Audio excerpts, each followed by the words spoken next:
Send it live on YouTube.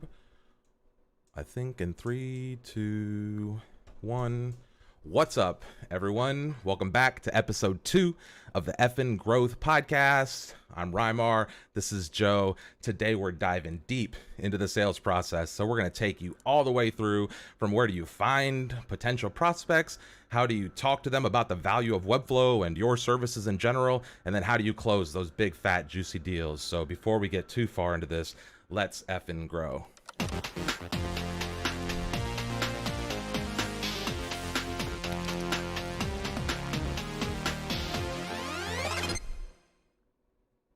Okay, so we're back, episode 2. What's up, Joe? How you doing? What's up, Raymmar? How's it going? I'm doing really great. I always get nervous for those intros. No matter how many times I stream, no matter what, like if you were over here, you would see that I'm like, so I got to loosen up and yeah, get ready. All right. We got a bunch of people with us, a bunch of people from last week. Penny, Mo, Rohan's in the house, Scott, Aditya. What's up, everyone? Thanks for joining us again for a second episode. What are we talking about today, Joe? We're talking about sales. We're talking about how to get people to your site, asking for your work, how to sell them, and how to sell Webflow. So how to sell Webflow plus yourself, which is really important if you're working in Webflow. Yeah, and we don't want to forget that yourself. We both part. have a lot of experience in. Yeah, of course, you got to be good. This is not just selling Webflow. Right. And what's really interesting about this show is it's covering our sales background. It's going into sales, which both of us have experience with before doing Webflow, before doing websites. So this is exciting for me. I love talking sales. Yeah, and we each know a little bit about each other's background kind of in sales and what we've been doing in Webflow and whatnot, but we don't have that deep an understanding of kind of like how we got into sales. And so today we're going to explore a little bit about our sales backgrounds, why we're qualified. That's how we're going to start out, kind of why we're qualified to help you kind of understand this topic and make movement in this topic, and really hopefully give you some valuable takeaways that you can implement immediately through your sales process and in your prospecting and basically the way you deal with clients. So Joe, let's jump right into background here. So talk to me about before FinSuite, like before FinSuite's even a thing, like you're just eager beaver dude who sees the internet and you're like, I got to make some money on this computer screen, right? Like I'm spending way too much time on this computer. Let me figure out how to make money here. And where do you even start? Like, where do you get going? Where does Joe's sales journey begin? Sure. I'll start just before the internet, just before things were being sold on the internet. Then we'll get into the internet. I was selling baseball cards and little knickknacks here and there from garage sales and from anywhere that I could find an item and go sell. I would try to do that, whether it was a friend or a family member or anything from a very early age. Sales felt very natural to me and I loved it.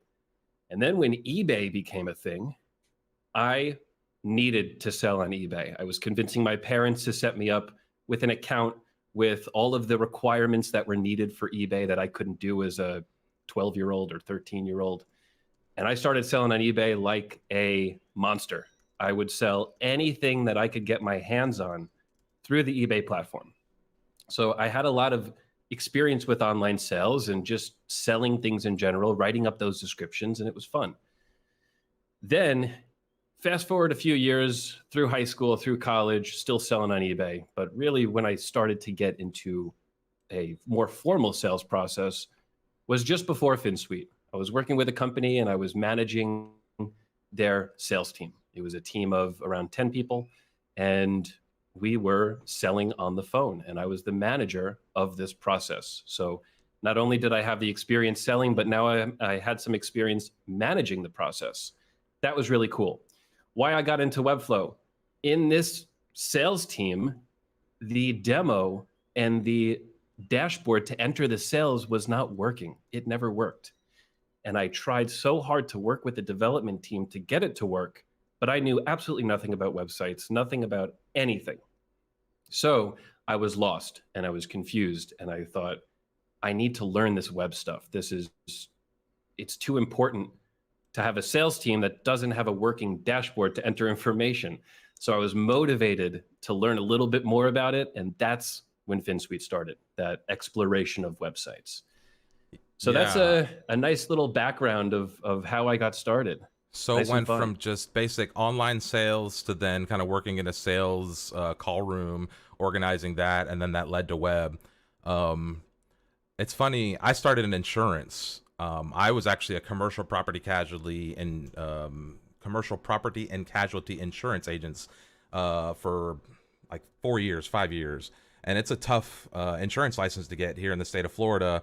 And everything was going great in my world for a while. Six-figure sales job. We had a expense account. I remember we had box seats to the Tampa Bay Buccaneers, and we'd have car allowance, et cetera, whatever. And then the whole economy fell apart. 2008 came and the world just crumbled.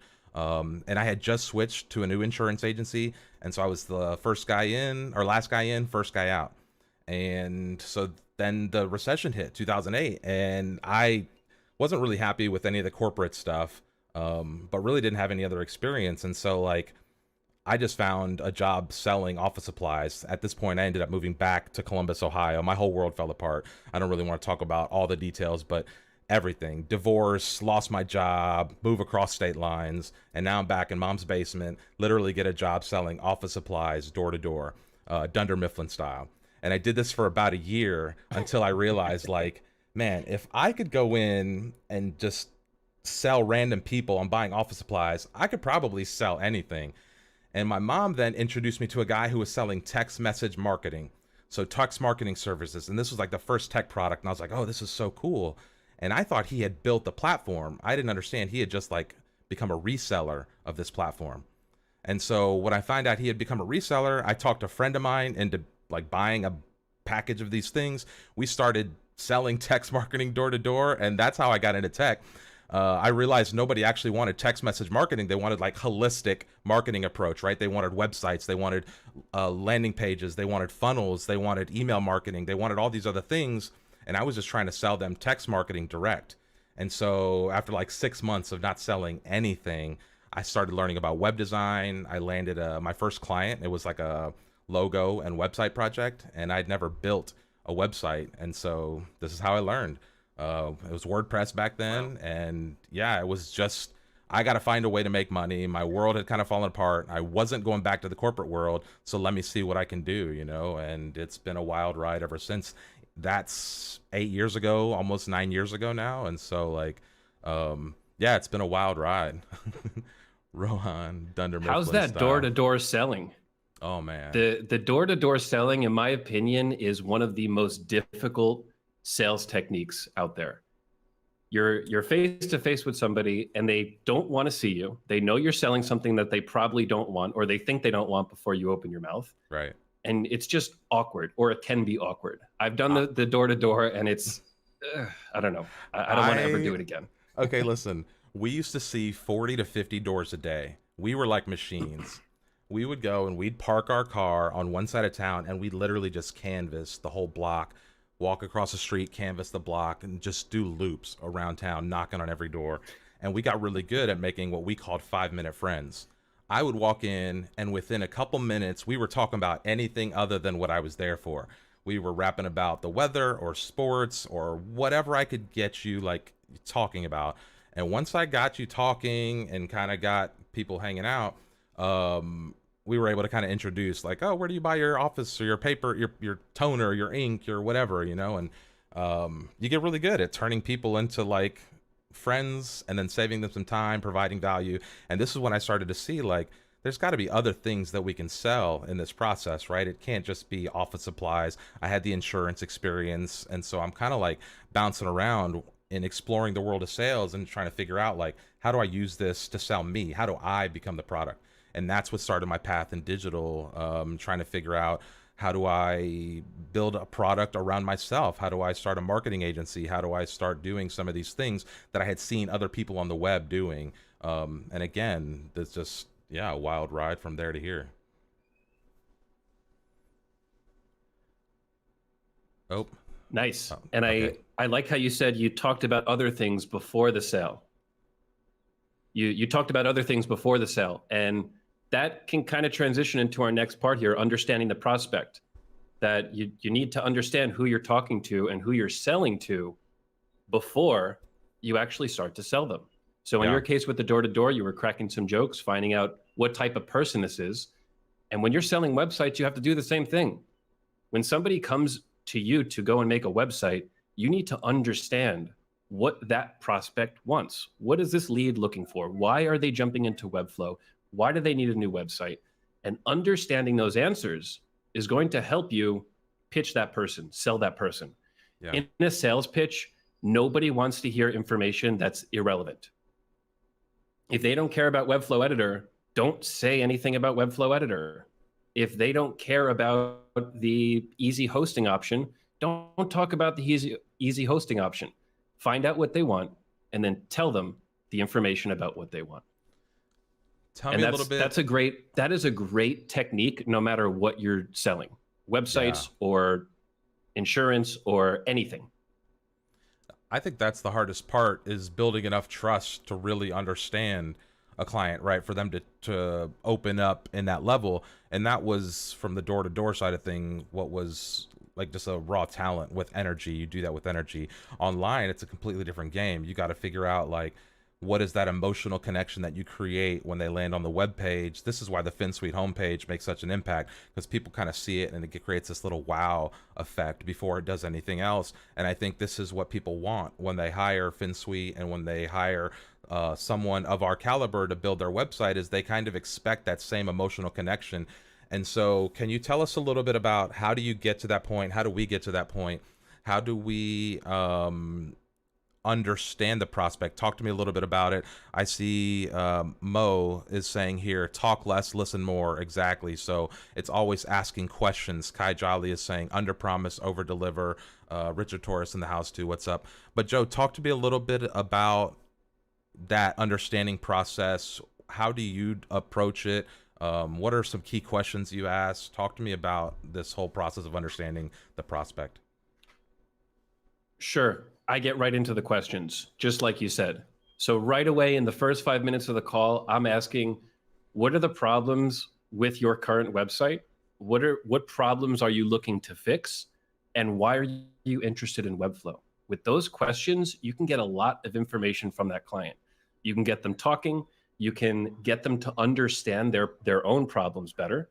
And then when you follow that up with a solution, you're telling them exactly what they want to hear.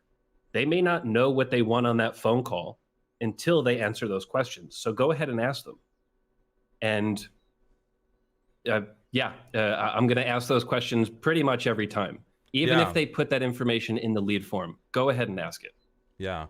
And this is, can you recap those questions you asked?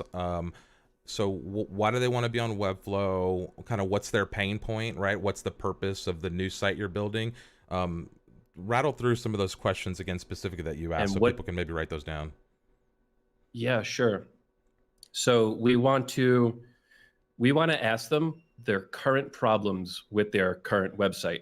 So if they're on WordPress, or even if they're on a different Webflow build, why are you contacting me? What's the reason for this change?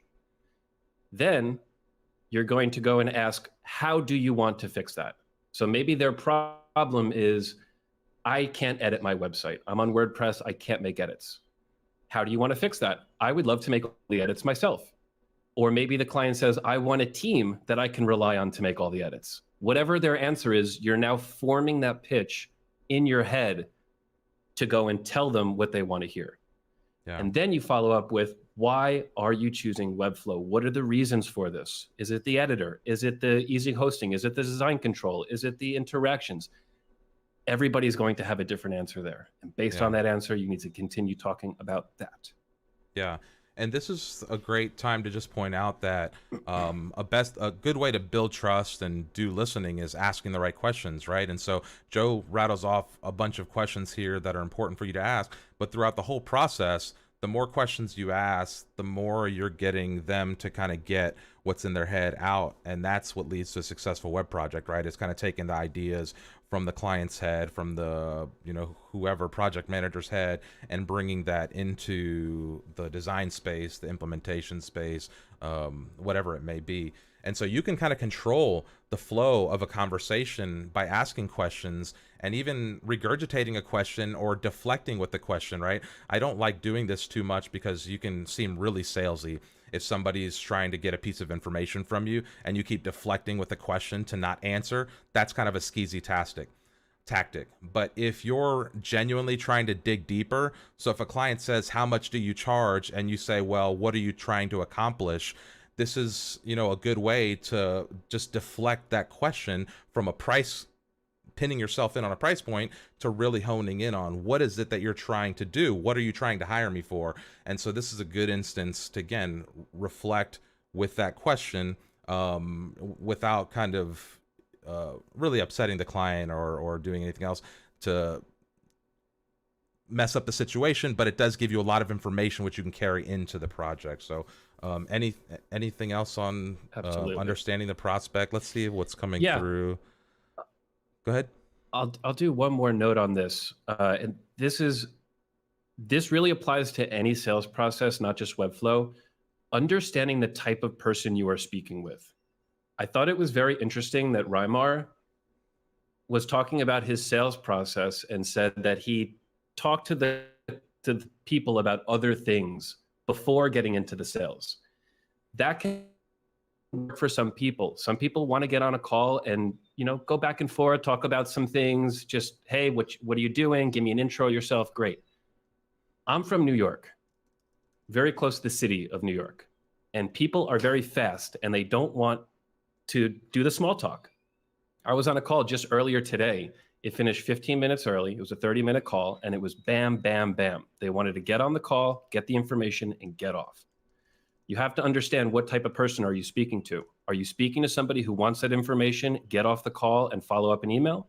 Do you want somebody to go back and forth, chat a little bit, have some laughs, find out who that person is, and make that call about that person?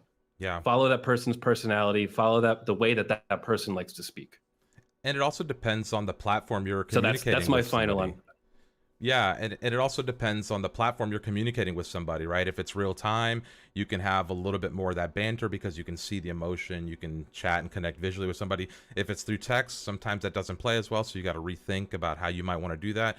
And then you got to think about the depth of the relationship, right? You don't want to go too personal or push too far in a place where you shouldn't be pushing. And so yeah, kind of understanding that balance. I remember one time specifically when we were going door to door, we walked into an attorney's office and I said, we used to make jokes all the time, and I said something about, I'm with the IRS, we're here for an audit, and the faces across the desk just tightened up.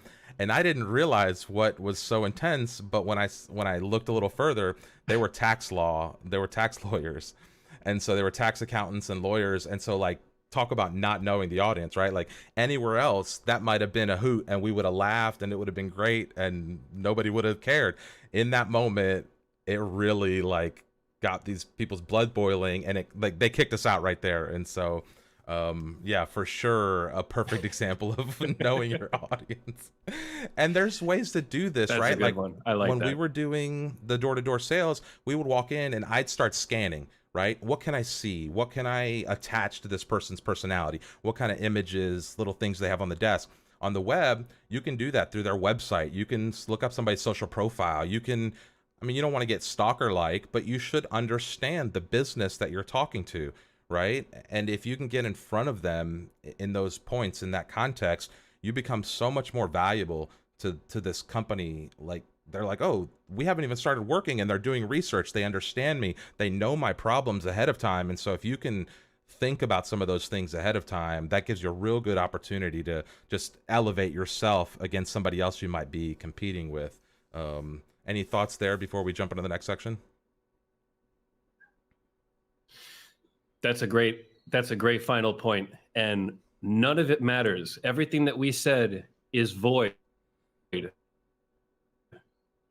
not complete, if you don't know what you're selling. And that goes right into know the platform. Yeah, so let's If jump right you into do knowing not know the platform. Webflow platform, you are going to have a really hard time selling the Webflow platform. And when people ask questions about Webflow, you need to answer with those questions about Webflow answered correctly. You need to be seen as the professional, as the master, as the guardian of Webflow, because they're going to be using you for their services. They want to make sure that they are working with a pro. So you've got to know the platform. Raymmar, tell me about your Yeah. beginning points in Webflow and how you showed to become a pro in this platform that you're just starting out in. Before I jump into that, I want to say that this goes to any platform, right? Right now we're talking about Webflow because this is about Webflow growth, but this goes to anything. If you don't know what you're selling, you got no chance, right? Like the client is going to see through that in a heartbeat. And so whether it's Webflow, whether it's office supplies, whether it's whatever you're selling, right? Your OnlyFans account. I don't know what you're trying to do out here, but regardless, you better know what you're talking about. And so that goes back to the Webflow question. So when I first started with Webflow, I don't know anything about the platform, right? I know what I can do with WordPress. I know very well my limitations inside of WordPress. In Webflow, it just took exploring, right, and pushing the boundaries and trying to do. I got in the habit real early when I was selling on the web and doing marketing stuff. I never sold anybody to anything that I didn't do for myself first. And so the way I learned to sell things, the way I learned to build products, the way I learned to do things was to build it for myself, test it, experiment, and then I had confidence to go to the client and say, I know I can do this, right? Because I just did it. And that became the way. I would just stack new skills, and then I would go present these things to clients, and then I would showcase that work, especially with Webflow in the showcase, right? Creating these clonable projects, whatever I could to interact with other people and show like I know what I'm talking about, and that gets you to the point where you know the limitations of the platform. And so that's kind of the gist there. I do have another quick anecdote if you don't have anything there, but I'm gonna give you a chance here, and then I've got another little story if we want to throw it in after that. Cool. Absolutely. I did the same exact thing as you early in the Webflow career. I spent months doing my own things, making sure that I was confident in the platform. Then I sold it to people. I think it's very important that you learn how to solve problems in Webflow. That's the best way to be knowledgeable in anything that you're selling. You're selling a dishwashing soap. Understand how that's going to fix a problem, give a solution, and then present that solution to the person buying. So with Webflow, if somebody's interested in the editor, I'm going to talk about the editor and show them the editor and explain the editor and just give them all the information that they would ever want about the editor. When people come with those problems that we talked about in the beginning, you have to go and solve them. And that is what I think of as platform knowledge in Webflow, being able to solve those questions, solve the problems, understand what that person wants, and give the solution live on the phone. Yeah. So for your business, anybody who's listening, you have to see, what are my leads asking for? What are these prospects requesting from me? Whatever that answer is, go and learn it and understand how to speak about it. Yeah, think about Try screen sharing. Think about what makes a comedian a good comedian, right? Like every time you watch a killer comedian, at the end of the show, at the midway of the show, they always find a way to reference jokes that they made earlier in the show. And tying those things together, connecting those dots, make you feel like this comedic experience was a full show, right? Like, oh man, this was a complete journey. The sales process is the exact same thing, right? Going back to understanding your clients and understanding what they need, and then throughout the entire process, tying those things back in, looping that information back into your pitch, into the conversations. So and so, when we first started talking, you were telling me that these were your pain points. this is how we're addressing them, this is the expected outcome, blah, blah, blah. All the way through, you're connecting those dots, you're closing that routine. So to the end user, to the customer, this feels like a seamless experience. And just like that comedian gives you that feeling of like a complete show, the client will understand like, oh, this person is understanding this full loop. And that's invaluable when it comes to selling, especially in this digital world. Richard Torres is saying it's called a callback. Yeah, Awesome. Richard Torres Love is that. in the show business. Yeah, share your thoughts on that. What are you thinking right now? Nice. Yeah, I'm loving that last comment. That absolutely makes sense. And another thing that I do at the end of sales calls is I go through all the things we talked about. Same concept here. So before we go, I say, here's what I'm supposed to do. Here's what you're supposed to do. Let's go and do it and follow up. Yeah. So that you get those problems and those solutions in that run through. And at the end of the call, they say, wow, this person understand everything I said. It's very clear because they just said everything. And yeah, that's a really, really great way to think about it. Yeah. Hey, Joe, let's answer. And priming the pipeline. Hang on. Before we jump into the next section, Scott said something about having a way to identify red flags early in the stages. So and knowing whether it's somebody we want to work with or not. And so just before we jump into priming the pipeline, can you talk about what you look for as red flags? How do you screen some of these clients? Because that's a big part of sales too, is making sure you're working with people who can actually buy what you're selling. Because lots of people want, especially as you start providing value, lots of people will want what you have to sell. But qualifying that prospect is an important part of this process. So Joe, maybe we just add a little card here. Talk to me about qualifying that prospect. What questions do you ask to see a red flag? What's an immediate deal breaker? Go ahead. Sure. It is one big deal breaker for me is a complaint about Webflow hosting.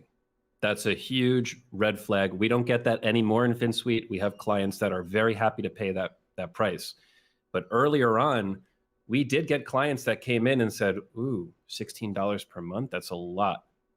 If you have a lead that has a problem paying $16 per month to keep their website live, that is just red flag, red lights, alarms going off. If they can't pay $16 a month, don't think that they're going to pay you well to go and build the site. So that's a big red flag. Number two red flag is if the person is consistently late in doing what they say they're going to do. Like, hey, let's get some content in by this date. Would love to see.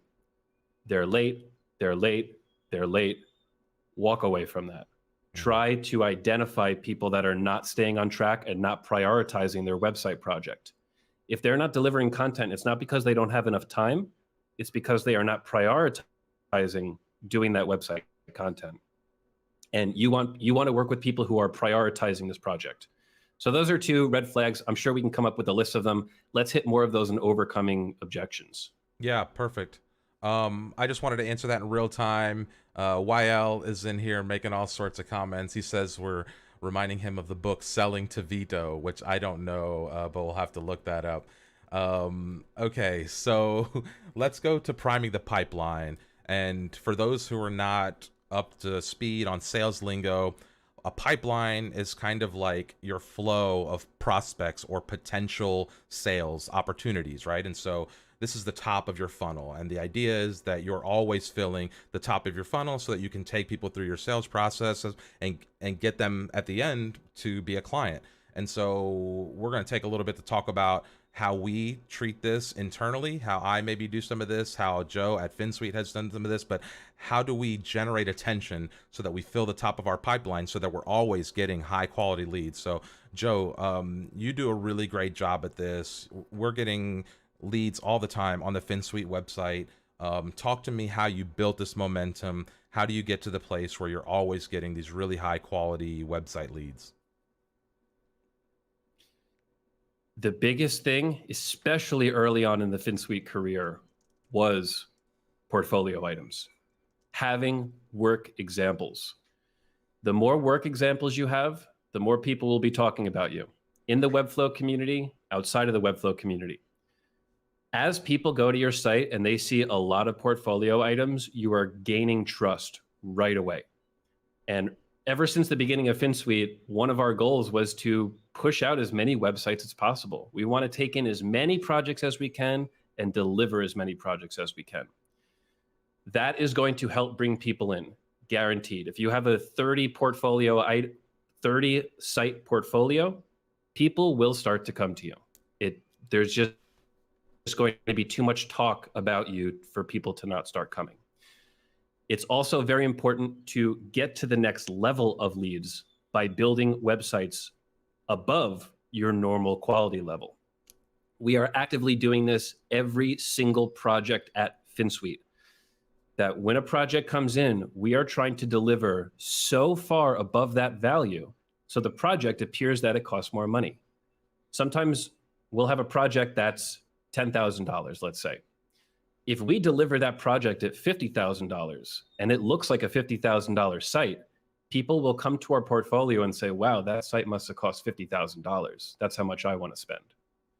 They don't know it was 10,000. We're just delivering above and above and above. So our portfolio looks bigger and better and juicier. And in this case, everybody wins. We win because we have a happy client and we have bigger projects. Our clients win because they're getting so much more value from that project. That's been the FinSuite strategy. That's what we have been doing since day one and actively doing today. Yeah. We don't do any advertising either. It's all based on these portfolio items. And that starts to compound over time. And then in FinSuite case specifically, and more, I'll kind of dive separately into this, but creating all the assets, the resources, the JavaScript libraries, the support, all of these things, they become marketing assets, but they're not direct marketing assets, right? Like Joe and we at FinSuite don't think about these things and we're like, how many people are we going to drive to our community when we create this project?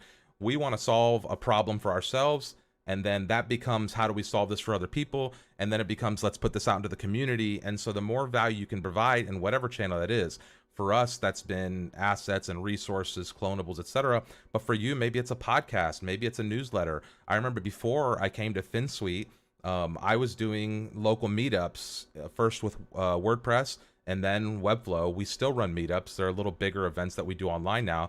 But I landed a ton of clients locally because they would come to my Webflow meetup and they just, hey, look, this guy knows what he's talking about. I want to deal with somebody with close proximity. And so I landed a lot of leads like that. You can do that in a digital setting, but really it's about providing value. I always tell people, if someone feels smarter after having engaged with your content, or if you can give people a little nugget so that when they go out into the world, they seem smarter, people are going to keep coming back to that. Right? That's what we're hoping to do with this show here, is to give enough little value, enough nuggets of what we've learned over the course of the last decade of our experience building websites out to the community, that hopefully you'll tell somebody else about this. You'll come back and watch, you'll hang with us. And so this is really the strategy that you should adopt if you're trying to grow a pipeline, if you're trying to bring in new deals, clients, etc., to the top of your funnel, because the more you can set yourself apart as the person who knows what they're doing, what they're talking about, that's where people want to go, right? Especially the people with the money, with the budget to spend. If I've got a budget and I'm an up and coming business, then I've got to pick who I'm going to spend my $20, $30, $50,000 for a website. You better believe that gets real. They're doing a lot of research and they're going to want to see what is the value this person's providing, who are they in the community, and how are they setting themselves apart. And so all of these are the things that you can do to really get to that next level, especially as it relates to driving that top of funnel activity. Love it. Absolutely. And I'll make it more clear. My portfolio item comment also relates to what Raymmar just said. Portfolio does not just mean client website portfolio. It can mean fun projects. It could mean a cool clonable. It could mean, hey, here's this cool hack that I put on all the client websites. And if you work with us, you can get this hack too. That I see as part of the portfolio. It's part of your toolkit, your resources that you can use to go and resell people. Yeah. And as people see more of that, you get more of that reliability. Oh no, I'm about to lose my My iPad battery. Let me see if I can find a Apple charger. Okay. Let's jump into the next section, overcoming objections, real quick, because I think Sure. this is going to allow us to handle some of the questions here. Um, let's see. What was your process for building a team? How did you start? Tori, we did a whole episode on that last week. If you want to check out, we talked about how to make hires and plan for growth. That was episode number 1. YL, let's see. What do you think about pricing? Do you allow for financings? How do you soften the edges of a $10,000 invoice? So let's talk a little bit about overcoming objections. Pricing is a huge objection. So Joe, let me give you the floor real quick. I'm going to find a charger for this. Just let's start talking about a little bit about pricing and objections in general. So the floor is yours. Absolutely. Pricing objections will always happen. They happened day one of FinSuite. They happen today. That's just how that's how companies work. They have a budget, you say a number, they want to go a little bit lower. That's okay. Like I said in the beginning, you don't want to take the people that are super, super budget conscious, the people who are really uncomfortable paying that amount. Anytime we charge somebody an amount for a website, it's very important that they feel comfortable with that amount. So that's number one. Make sure that they are actually okay with this amount. When people are okay with the amount, but they do have trouble paying, we have always had a policy that you can pay when you want. There is a little bit of risk involved with that, but it's going to help you close deals. Sometimes people do want to see a little bit of work before paying that money. That's okay. Sometimes people need to pay in 3 installments instead of 2 installments. That's okay. Your top priority should be building a really great website, not getting the money. So that's how we think about it at FinSuite, that money is a secondary option. It's more about picking the right client, picking the right project, and getting that work to go do. Yeah. And yeah, that's how we do it. Does that answer the question? I think so. And I'm not sure you need to soften the blow of your $10,000 invoice. You should be proud of what you charge for your work. This is not to say that you shouldn't always expect to exceed that value, but you know, like, you work hard to get to a certain threshold where your work demands certain level of respect, and you shouldn't necessarily be scared of that. If you're scared of your price, you're probably not sure of your services or the competition, or maybe you're, you know, in water that's a little above your depth. So I don't know what you think about that, Joe, but that's kind of how I see a little bit on that pricing. Yeah, depends on the project. I really like that you said that, because that is so true. Every few months, or maybe every year in FinSuite, there's just a random pricing increase, that we were making these sites for this amount now, but now we feel like we can charge this. So we're going to start charging it. If you don't want it, see you later. If you want it, we're happy to work with you.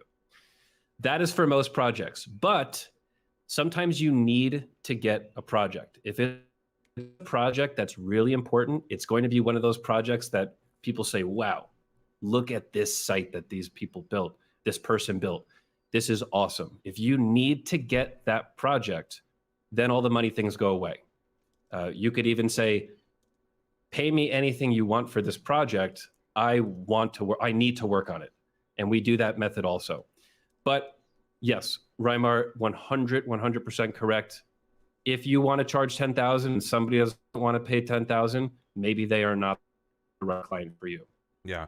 Well, 2 things. They may not be the client for you, or you may not be offering the right value to, you know, be throwing a $10,000 invoice at somebody.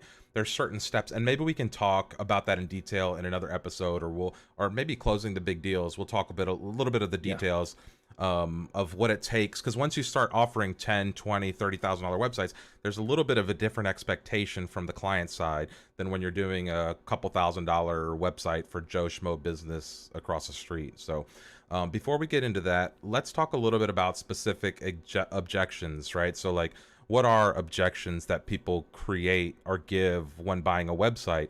And objections would typically be something like, I want to host on my own server.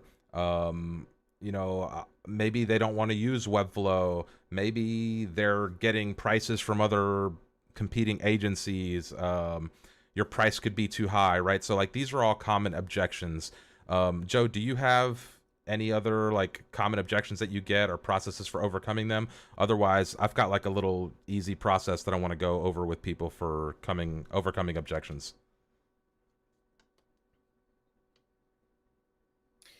Sure. I'll say that the Webflow objections are my favorite because those we can always get over. That we have a team of people, we have a level of knowledge in Webflow where we're confident that we can overcome any objection for the Webflow hosting, for the Webflow limitations. We have done that over many years of experience. So in the beginning of selling Webflow, you may see Webflow as a lot of objections. You may see it as a lot of limitations which people can object. As you become more experienced, these should be less and less, and you should be focused on making these less common by having more industry knowledge. As you become more knowledgeable, you'll get less objections. And we talked about that in the beginning. Fight to solve those problems so that you can even encourage them.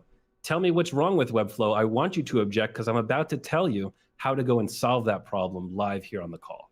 Yeah. So you don't have to look at them as bad. They can be good things. Yeah, I agree. An objection is usually the customer or client telling you that they need a little bit more information before they can make a buying decision. And so it's not always a negative thing. Sometimes it is.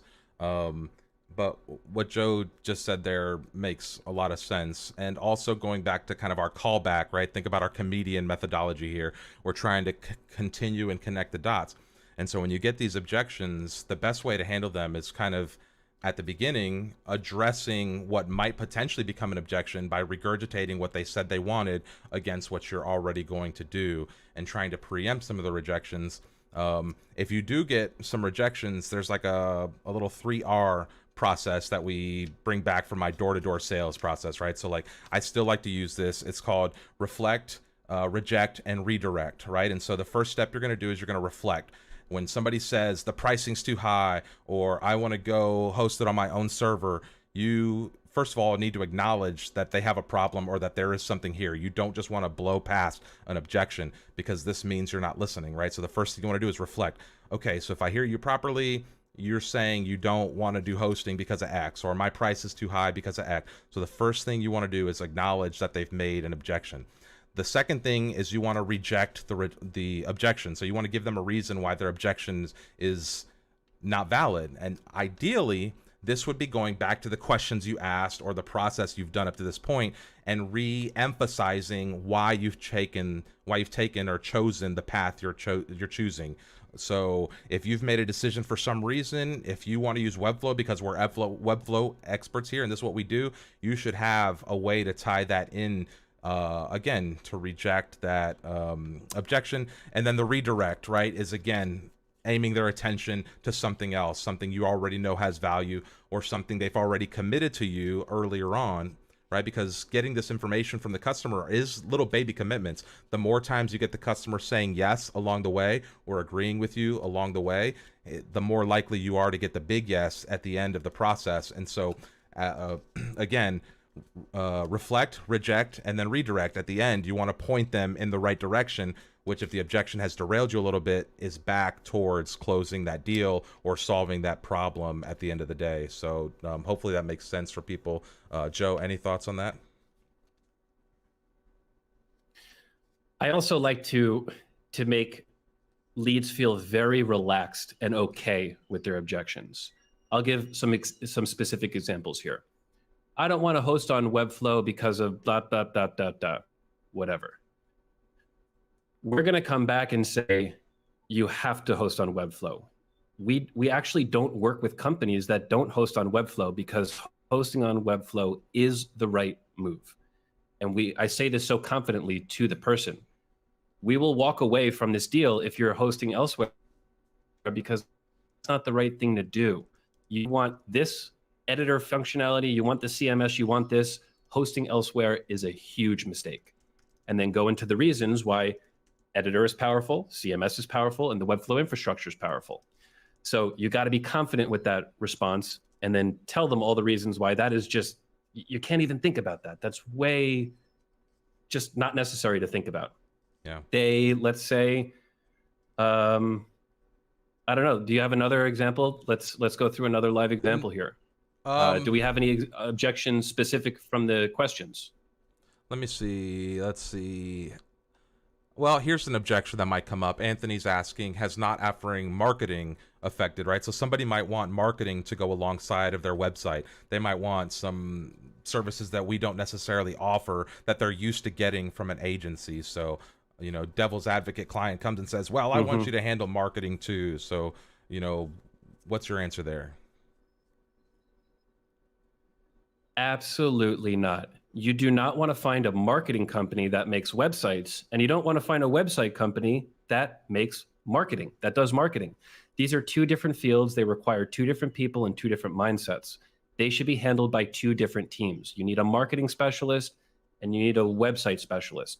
The marketing team's website's going to be crap. My marketing service is not going to be good as a specialist. So, do you see how I answered that question and made you think, whoa, that's not an objection? Of course, I need to find a marketing team. I need to find a website team. We still get that request today. And that's the answer. We're not content writers. We're not marketers. We're the best at developing on Webflow. And we're going to do everything that we just talked about perfectly. And then they say, okay, you're right. We need to go find another marketing team. Yeah. So you got to make the person feel like that's not a real objection. You have to rethink about how you're looking at this, because there's a better way to look at it. Yeah. I I Let's take a like price. I'd love to look at the price, the 10,000. Someone says, hey, I don't want to spend 10,000. Well, it's 10,000 because I'm going to onboard you. You're going to learn how to use the Webflow system, and then you're not going to need my help for months. You can edit the content. You can grow the CMS. You don't need a web developer. It's going to give you more time to do what you do best. So $10,000, it's going to be so beneficial for you. Why do you need to negotiate that? yeah. So that's how I like to approach these things. Come in with the extreme confidence, tell them there's a better way to think about this, and that usually gets them to think about it in a different way. Yeah, there's also something that we haven't really discussed here that is a really strong when it comes to sales, and it's called indifference. If you are desperate to close your next deal, that's going to come off you like a nasty stink, okay? And a client will understand this, especially savvy clients. And so if you reek of desperation to close a deal, you can scare people off, right? And so indifference is this idea that you just have kind of a nonchalant, carefree attitude. You can take it or leave it. And ideally, you'd have enough projects so you can actually be indifferent, right? So like you've got a nice pipeline primed up and you've got 10 new deals sitting on the bench. And so when somebody says, I don't want your website because whatever reason, you can be like, cool, call you later, talk to you later, whatever it is. And so that when you take something away from people, or when you because people are used to being in charge, right? I'm spending $10,000. You should worship me for that. Like, sorry, we've got other people paying us that and more. So we're not really that excited about and again, I don't say this to be rude because we don't want to dismiss anybody's project.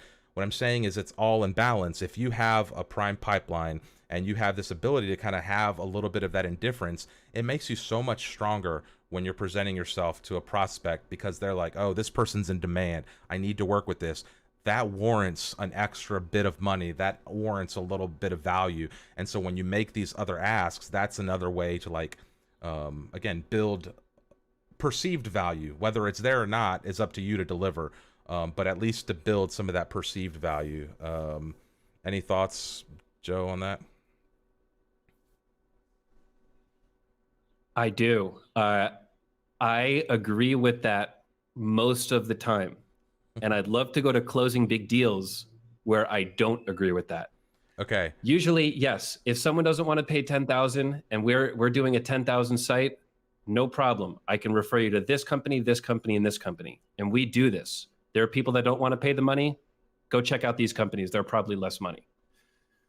Sometimes you don't want to do this. There are some projects that you absolutely need to get, and you do have to let your guard down and just do anything the client says and be very, very open about it. At least this is how we do it. Our first project, that's how it happened. It was choose your price. I don't care how much it is. Pay after the project, only if you're extremely happy. Because it was the very first project and I needed that project. There was no option. So whatever I could say to make that happen, go for it. HelloSign, our big break for the next big project. I surrendered completely. I don't care how much you pay me. I don't care about the timeline. I don't care about the specs. You can change the scope in the middle of the project. Just say yes to FinSuite. I will do anything you want. And I pretty much said that in an email. Don't do this all the time. This is not something that you do for every project. It's doing it for select projects that you need. And I think it's okay to do it. Yeah. I like to be very open about it. Hey, this is a really important project for us. At this point, I do not care about money. I'm more interested in working with you than getting a few $1,000s. So tell me what you want. I'm going to try to make it work for us. And I want to work with you, or I need to work with you. Be a little bit more confident. Yeah. That's a good method to closing big deals, because you need that big deal. Do anything you can do to go get it. Yeah. And this Answers Automate Intelligently was asking, had we ever had a project like that? And so you did at the beginning of FinSuite. You know, do you want to maybe talk about that HelloSign experience real quickly? Just to show, like, hey, you eat your own dog food here, right? We're not giving anyone advice that we haven't at some level executed on ourselves. So maybe a good time to just share a quick version of that story. Sure. First, I'd like to let everybody know that we released something called FinSuite Strategy, and that's going to cover year 1, 2, and 3 of getting projects and growing. That HelloSign story is in there in full. I'll go over it a little bit here. HelloSign had a job posting on the Webflow forum, and they had over 100 people respond and try to get that project. I spent hours talking about that project with the client, drafting up emails, recording videos, telling them what's wrong with their site, telling them how I can fix it. I spent an incredible amount of time before they said yes or before they got me to the next step or anything. And then when we got to the payment, it was between me and some other person. And they said, hey, we're at the pricing point to see who makes sense financially. So I had the idea to say, I don't care. You choose your price, whatever you say, it's an automatic yes. Like, you could say literally any number. You could say $1,000 and the answer is yes, because I knew that I needed that project. And that's how it closed. They saw my surrendering and my positivity for the project and passion as something very important. So they wrote back and they said, you have the project. We're very impressed by everything. And it was a win-win-win for everybody. Yeah. That's the project that got us more leads instantly. That site on the portfolio brought in new business immediately without any other efforts. No marketing, no anything, just seeing HelloSign.com on that portfolio. That's the perfect example there. I think it was Automate Intelligently. I can't find the question that was asking there, but that's exactly it, where it's like every once in a while you're going to stumble across this opportunity, but you still need to prepare yourself to get these opportunities, right? You need to be in a position to take advantage of that, or at least be considered legitimately. Had Joe said, I'll do it for whatever, but not had the qualifications, he would have been dismissed way earlier in that process. So getting to the place where he could say, price is not important, I just want the project, was literally the last step on that journey to landing that project. He was already, going through all these phases and offering value ahead of time to be able to get to the place where when it came down to money, he was the one that could dictate yay or nay on just doing that. So let's see, anything else? Closing big deals, Joe. And then there's a bunch of questions in here that I want to go through. But yeah, closing big deals. What else do we have on that before we jump into just some generic QA? Yeah, one more thing on the HelloSign project. The HelloSign project, it's very, very cool to know that the FinSuite portfolio was filled with mostly test sites and sample sites when they came to us, and that qualified us. So it wasn't just client portfolio sites. It was maybe 20 test sites and about 5 or 6 client sites. Yeah. And I made it very clear, these are not for clients, but this is what I can do. And these are for clients, and these are happy people that you can go and speak with. So it doesn't need to be just client portfolio. It just needs to be, here's all the work I can do. Look at all the angles, look at all of the cool stuff that we can put together here. Yeah. So you don't need to have a ton of experience to land the big deal. You need to have a lot of work, a lot of work, no matter where it's from. Well, and the portfolio needs to show that you can solve the problem the client's looking for.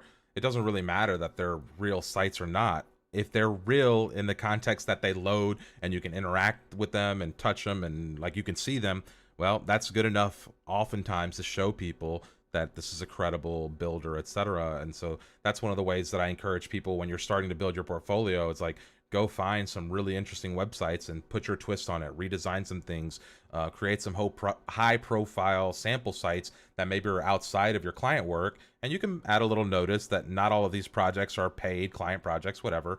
But again, you just want to show that you can deliver.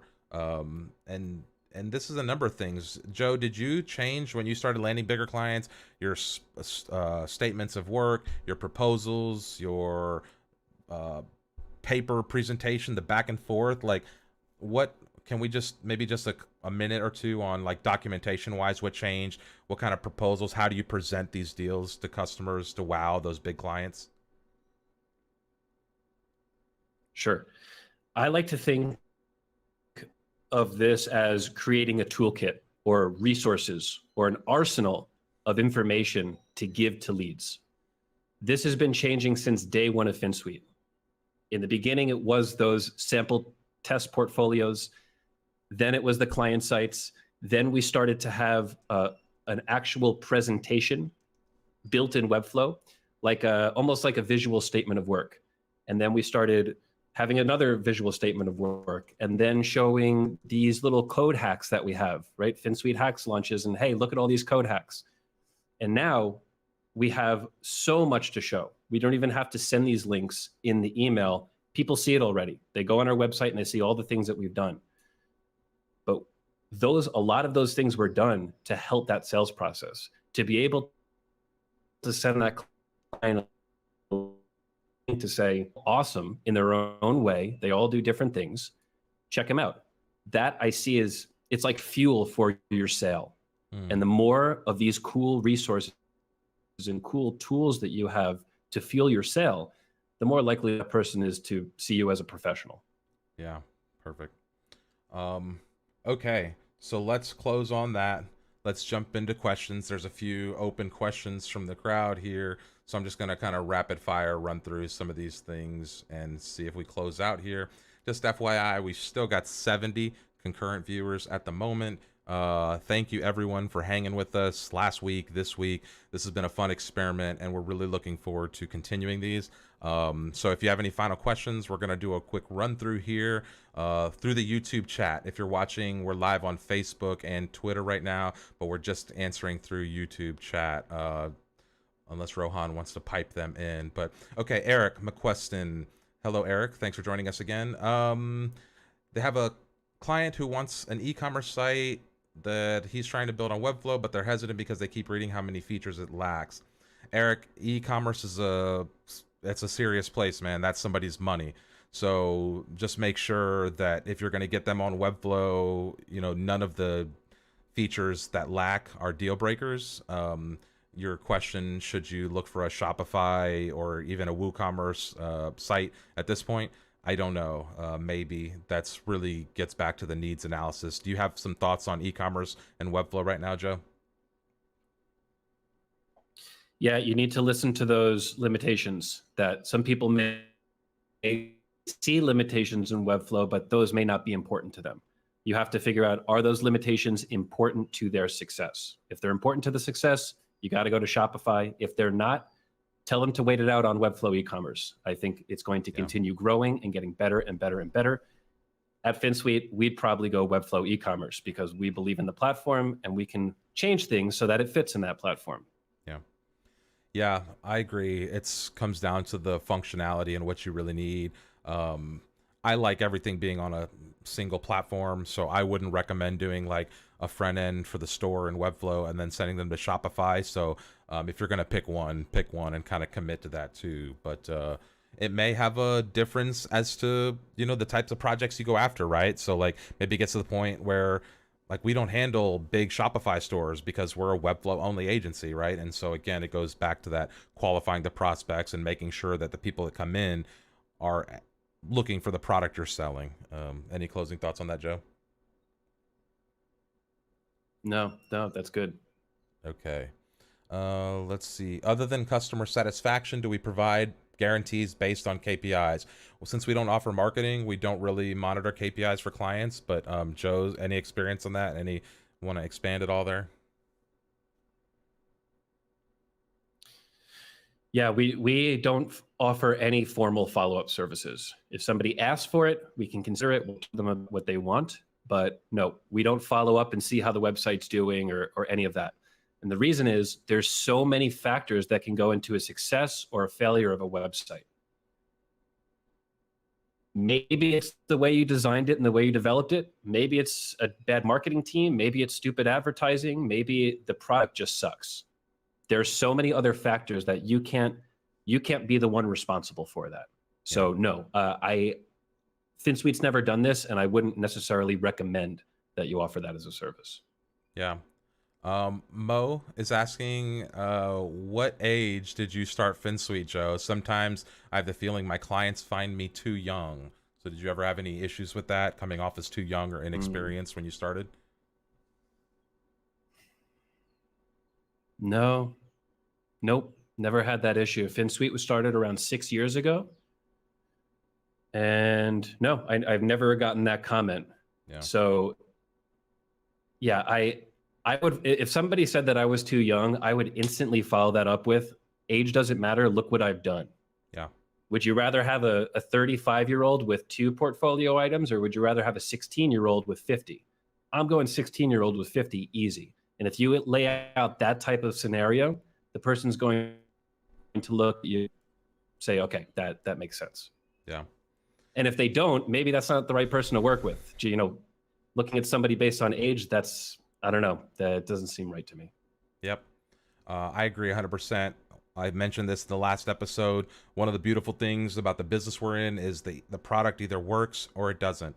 I don't care what color you are, what age you are, where you live in the world. It doesn't matter to me. What sex you are, I don't care, right? Like, do you like to stand on your hand while you code with your toes? Cool. Like, does the product work? Great. And so that's a beautiful thing about this entire business, and that's where I'll leave that.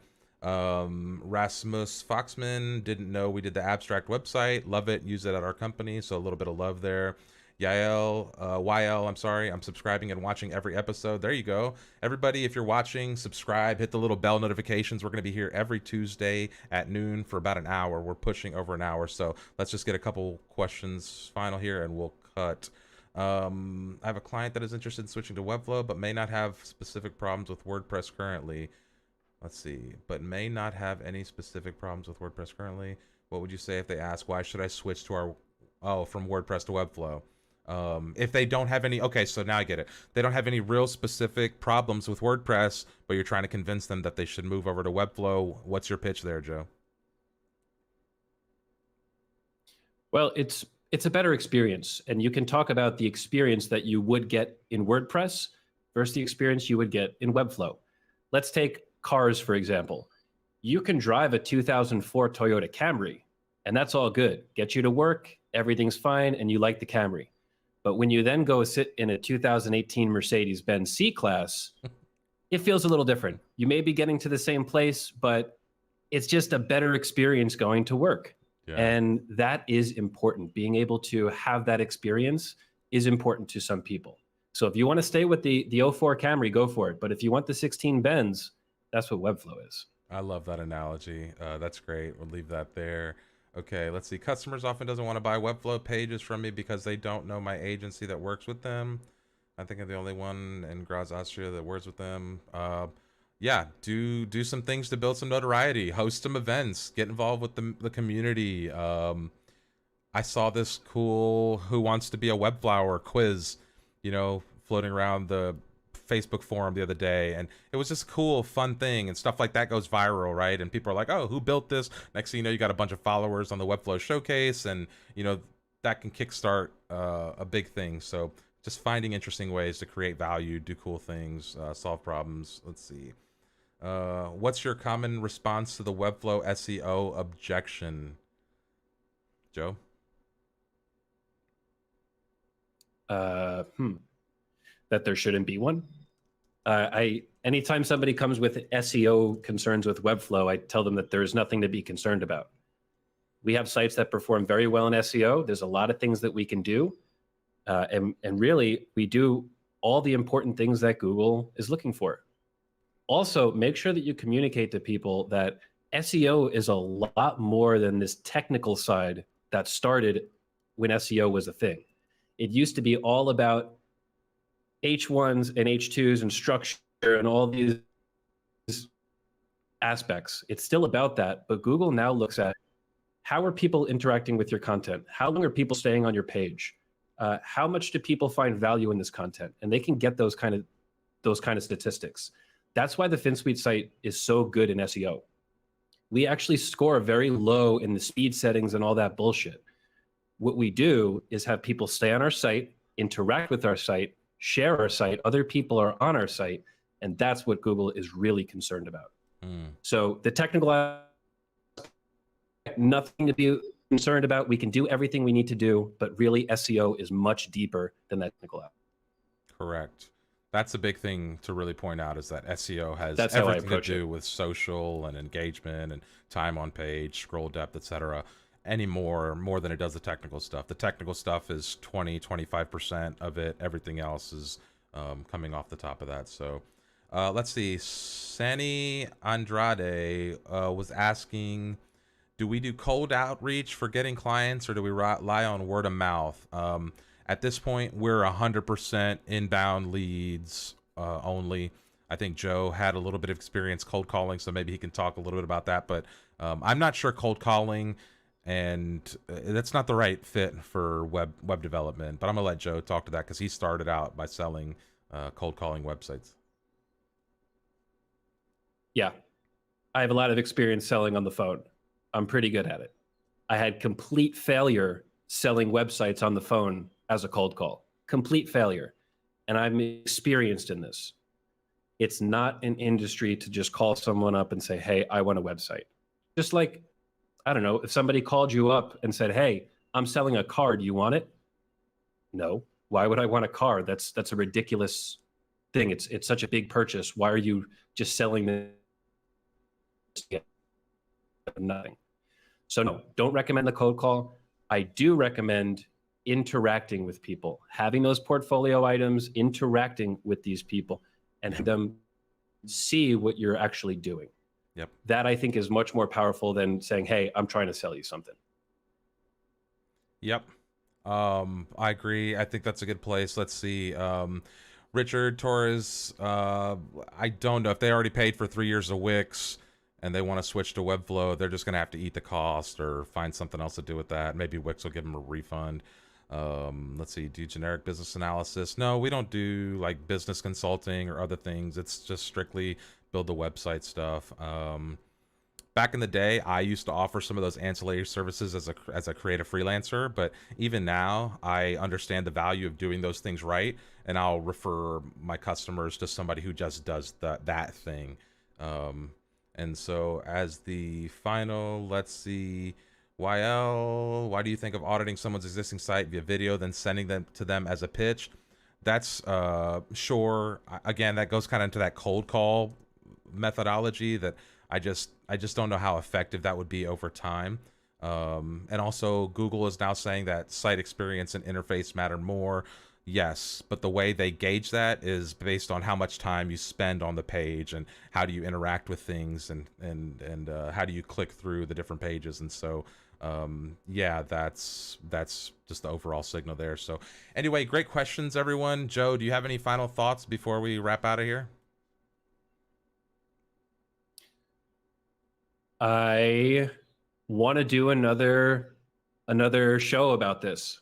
There's so much more to sales. I know. And we can continue talking about this. So if you have questions that you think of now, you think of tomorrow, send them over to us. Let's go and create another one of these shows generated with other questions. I agree. Send that over to, was it communications.finsuite.com, and we'll bring all of that up. What is it? Communications@finsuite.com. Great. Communications.finsuite.com. You can send those questions. You can leave them here in the live chat. An email. Communications@finsuite.com. So send us an email with those thoughts. Leave them here in the YouTube comments. Again, you can find us on Facebook, Twitter, etc. If you've got an idea for what you'd like to see in an upcoming show, if you'd like to ask us a question, you know, whatever, if you want to tell us how much we suck, I doubt it, because we're out here banging out, delivering some serious value. So if you want to tell us that, just, you know, keep that one to yourself. But anyway, we're having a lot of fun doing these shows. They're going to get better. We're working on it. I know we had a couple little internet moments, and maybe the video isn't as perfect as it needs to be, but we're going to keep getting better here, everyone. Thank you for bearing with us. This has been a great second episode, and we will catch you all next week. Bye. Thanks, everyone.